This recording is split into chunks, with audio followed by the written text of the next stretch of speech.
Now, this is you gotta squint to see this because there's a whole bunch of names on this list. What this list represents, and Topa is not included on this list, although he would be added to this list as a 10th player if they were to decline his option. Like I said, he would revert back to arbitration. But that's nerdery, in the weeds nerdery that you don't need to know. These are the arbitration eligible players, and hopefully people listening to this know we've talked about this a lot.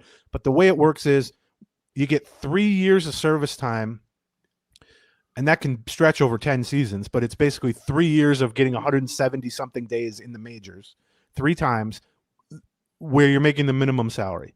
And then when you pass 3 years of major league service time, you become eligible for arbitration in your 4th, 5th, and 6th year. You get 3 years of arbitration. And then after 6 total years, you become a free agent. But within those 3 arbitration years, there's a system that kind of gives built-in raises based on performance and playing time and age and position to kind of gradually push someone towards what they would get as a free agent. So, the first year of arbitration, a guy might make $2 million. The second year of arbitration, a good starting pitcher, let's say, might make $5 million. And then the third and final year of arbitration, that same guy might make 10 or 12 million, something like that. Right. It's kind of meant to, by the end, get you close to what you would make in free agency. And so the 9 names you see here. And the team gets to decide whether or not they're going to offer that to that player. Right. They get to decide, you know what? You're probably going to be making like $6 million. We're going to have to give you this built-in raise up to like $6 million this year. We're not sure we really want to do that. You can go be a free agent instead. Right. So none of these contracts, these numbers you're seeing, the millions on the side here with these 9 players and the total of 29.9 million. These are the arbitration projections from MLB Trade Rumors, which I highly recommend going to look at. And at this moment, none of these are guaranteed. Right. And so as John said, if the Twins look at any of these players and say, for instance, Michael Tonkin, at 1.4 million, seems like they're not going to want to pay him, not because that's a lot of money, just because he's 36 years old and was injured for most of the year. They're not going to want to guarantee him 1.4 million. So what you can do in that case is what's called non-tendering a player, which is effectively just a fancy way of saying releasing them, but it's tied to arbitration. And the deadline for that last year was November 22nd. I haven't seen what the deadline in this year, but it's going to be basically late November. Middle of November, yeah, right. Yeah.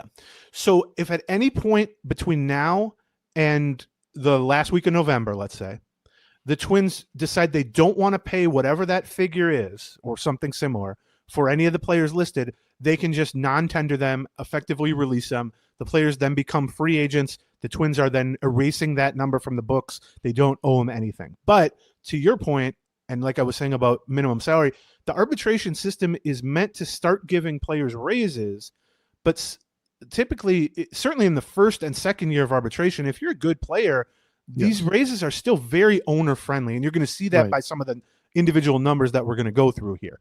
They start out slow and they go gradually, and so these are meant to be guys, for the most part, to be kept at these figures because the team is meant to still view them as sort of bargain, not minimum salary bargain, but still well below their market value in this case. So, okay, let's go through some of these. So, as you see, the top one is Ryan Jeffers. And arbitration, you might say, well, why is Ryan Jeffers going to make more than Joe Ryan? Joe Ryan was an all-star starting pitcher. Ryan Jeffers was a good but not great catcher. Well, partly because that is Ryan Jeffers' final season of arbitration. That's right. You get a built-in raise each of those years, and he's already gotten 2 built-in raises, and this is his third built-in raise. Joe Ryan has only received 1 built-in raise, and this is his second one. Right. So Jeffers is 1 season away from free agency, whereas Joe Ryan is 2 seasons away from free agency. So you can look at Joe Ryan's number, which there is 5.8 million, and think to yourself, well, if he has another good all-star season, what's that number going to be, assuming the Twins don't trade him next year? Well, it's going to be over 10 million probably next year. So, but looking at this year, Ryan Jeffers, 6.6 million. This is a pretty good example of what I was just talking about. That's, relatively speaking, quite a bit. He made 2 or 3 million this past season, but for a starting caliber catcher, that's nothing. I mean, he'd probably make double that on the open market, something like that. Or he would love to be non-tendered. Yes, he would. Yes, his agent would do a backflip if he were non-tendered. That's right. Because he would go sign a 3-year deal for $10 million a year at the very least, or something like that. But so he's a good example of 6.6 million for a starting caliber catcher who's a good hitter and a probably below average defender. Well, that's a bargain rate. Now, is it a bargain rate relative to the Twins if they have a $105 million payroll? Well, that's a completely different topic. Right. That's true of most of these. Joe Ryan at $5.8 million. I mean, if Joe Ryan were a free agent, he would get, similar to what we talked about with Pablo Lopez, probably $25 million a year for 5 years minimum. So that is an extremely big bargain, probably the biggest bargain on the entire team in terms of kind of trade value versus salary type of thing. But here's what I will say. He hurt himself with the mediocre, shaky second half. Yeah. Because, when we were talking about him 2 months ago. At the trade deadline. Yeah, at the trade deadline, we were saying, boy, he could get like $8 million in arbitration. Yeah. But his ERA was 4.67 in the second half of the season after being in the mid-twos in the first half. He ended with still very good numbers. He's probably still one of the dozen best pitchers in the American League, but he wasn't a top 5 pitcher. He didn't have a 2.90 ERA. He had a 3.50 ERA. He didn't throw 185 innings. He threw 170 innings, that sort of thing. And so it does, all arbitration is it's taking your stats, it's comparing you to players at that position, similar service time, similar stats. What did they make? And so instead of being compared to guys who had a 2-something ERA, he's being compared to guys who have a 3-something ERA. I mean, that's a very simplistic view of it. So from the Twins' perspective, that probably saved them $1 million or $2, something like that. Sure, yeah. Now, you would like to think, instead of making $7.5 million, he's making $5.8 million on this projection. That makes them less likely to trade him. Well, yeah, maybe not.